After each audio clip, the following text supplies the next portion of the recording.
After I got saved, I continually was plagued by the enemy. Do you remember this? Do you remember that? And I would just be, oh, God, I'm so sorry. Please forgive me. Please forgive me. And then finally, I had a heart-to-heart talk with God where God really spoke to me and said, look, either you believe that you're forgiven or I'm a liar. And when faced with that, I knew that I had to forgive myself.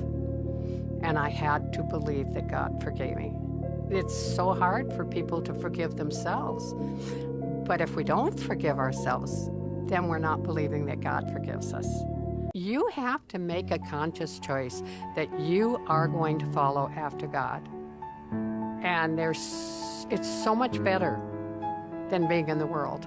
I mean, I've been both places, and it's so much better. You know, and you're giving nothing up of value, nothing.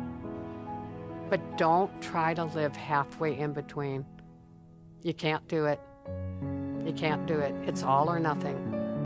There's a lot of young people that are living the way they should be living. And there's a lot of young people that are part of the phoniness in the church, you know. And they start telling me, and I confront them about their sin and say, why do you expect this when you're doing this?